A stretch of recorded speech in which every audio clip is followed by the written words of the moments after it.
या ट्रेन में सफ़र करना किसको पसंद नहीं। आपने अपने ज़िंदगी में कई बार ट्रेन में सफ़र किया होगा, कई बार मुश्किलों का सामना भी किया होगा, लेकिन क्या आपने कभी ऐसे रेलवे रूट पर यात्रा किया है जो आपको मौत से सामना कराते हुए ज़िंदगी से रूबरू कराए?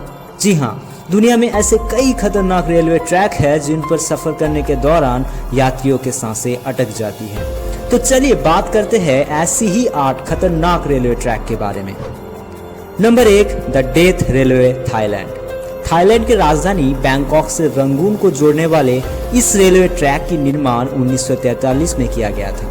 इस ब्रिज को द डेथ रेलवे के नाम से भी जाना जाता है क्योंकि इस ब्रिज के निर्माण के समय 90,000 मजदूरों ने अपने जान से हाथ धो बैठे। थाईलैंड घूमने आने वाले के लिए 415 किलोमीटर लंबा ये रेलवे रूट पहला आकर्षण होता है। इस ब्रिज से नीचे की नज़ारा बेहद डरावना है। कमजोर दिल वाले यहाँ जाने से पहले दोबारा जरूर सोचें। Number 2, Maeklong railway track, Thailand. अब सब लोगों ने सड़कों के किनारे फुटपाथ पर लगे हुए बाजार तो बहुत देखे होंगे, पर क्या आपने कभी ऐसे मार्केट के बारे में सुना है जो कि रेलवे ट्रैक पर लगता है और जिस ट्रैक पर दिन में कई बार ट्रेन गुजरती है? थाईलैंड में स्थित बैंकॉक और वांगियान याई को जोड़ने वाले इस रेलवे ट्रैक की लंबाई है 67 किलोमीटर। दिन में कुछ बार ट्रेन सीधे इस बाजार से गुजरती है। ट्रेन आने से कुछ मिनट पहले विक्रेता अपनी छतरियों को नीचे करते हैं और जैसे ही ट्रेन गुजरती है विक्रेता अपने माल को पटरियों पर वापस ले जाते हैं और सामान्य रूप से जारी रखते हैं। Number 3, train to the cloud, Argentina. आपने ये तो देखा और सुना ही होगा कि रेल किसी बड़े पुल, ब्रिज या किसी टनल से होकर गुजरती है, लेकिन क्या आप जानते हैं कि एक ट्रेन बादलों को चीरते हुए उसके बीच से होकर गुजरती है? ये कोई मजाक नहीं। अर्जेंटीना में समुद्र स्थल से 4000 मीटर की ऊंचाई पर स्थित एंडीज पर्वत श्रृंखला चारों ओर से बादलों से ढका हुआ है और बादल इस ट्रेन को पूरी तरीके से ढक लेते हैं, जिस कारण से इस ट्रेन लाइन को ट्रेन टू द क्लाउड के नाम से भी जाना जाता है। Number 4, Chennai Rameswaram route, India. जरा सोचिए कि आप समुद्र के बीच बने एक पुल पर सफर कर रहे हो। वो पुल जो किसी नाव के आने पर खुल जाता है और उसके जाने के बाद वापस पहले जैसा हो जाता है। ये पुल इसीलिए और भी ज़्यादा खास है क्योंकि ये 100 साल पहले बनाया गया था। ये ब्रिज 2.5 किलोमीटर लंबा है और 1 मीटर चौड़ा है। क्योंकि ये ब्रिज बहुत पतला है इसीलिए आपको ऐसा लगेगा कि ट्रेन पानी में ही चल रही है। 143 खंभों की मदद से समुद्र पर टिका हुआ ये ब्रिज किसी ट्रैवल डेस्टिनेशन से कम नहीं।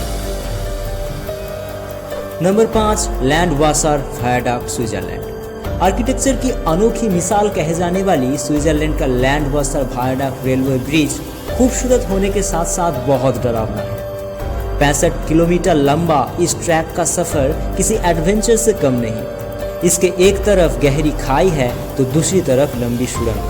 213 फीट ऊंची और 446 फीट लंबा ये ब्रिज 1902 में बनाया गया था। जब ट्रेन ब्रिज के ऊपर से गुजरती है तो कांपती ट्रेन और नीचे की गहरी खाई के वजह से ट्रेन में बैठे मुसाफिरों का दिल कांपने लगती है। Number 6, devil's nose train. Devil यानी कि शैतान। इसके नाम से ही आप समझ गए होंगे कि ये कितना खतरनाक है। समुद्र स्थल से 9000 फुट की ऊंचाई पर स्थित इस रेलवे ट्रैक को डेविल्स नोज यानी कि शैतान का नाक भी बोला जाता है। एक तरफ की ऊंची ऊंची पहाड़ें और दूसरी तरफ की गहरी खाई और उस पर जिगजैग रूट की वजह से ये दुनिया के खतरनाक रेलवे ट्रैक के लिस्ट में चौथे नंबर पर है। Number 7, Indian railway, Indiana. America के इंडियाना में स्थित ये रेलवे ट्रैक दुनिया के सबसे खतरनाक रेलवे ट्रैक में से एक है। ये ट्रैक टोटली जिगजैग है यानी कि ऊपर नीचे दाएं बाएं फैली है। इस वजह से कई बार ट्रेन ट्रैक से नीचे उतर जाती है। ट्रेन में सफर करने के बाद अगर आप बच भी जाते हैं फिर भी आपका जिगर एक जगह से दूसरी जगह पर शिफ्ट कर जाएगी। नंबर 8, असो मिनामी रूट, जापान। जापान में स्थित असो मिनामी रेलवे रूट को दुनिया की सबसे खतरनाक रेलवे ट्रैक में से गिना जाता है। बहुत साल पुराना लोहे की नाजुक पटरियों के ऊपर से जब ट्रेन गुजरती है तो ट्रेन में बैठे मुसाफिरों का दिल कांपने लग जाती है। लेकिन सिर्फ रेलवे पुल यात्रियों के लिए एकमात्र खतरा नहीं है। ये ट्रेन लाइन जापान के सबसे सक्रिय ज्वालामुखी के बिल्कुल पास से होकर गुजरती है, जिससे हर वक्त ज्वालामुखी के फाटने का डर लगा रहता है। तो गाइज, ये थे वो 8 दुनिया के सबसे खतरनाक रेलवे ट्रैक। इनमें से आपको कौन सा पसंद आया कमेंट करके ज़रूर बताना। और हाँ, वीडियो अगर अच्छा लगा हो तो दोस्तों के साथ शेयर ज़रूर करना।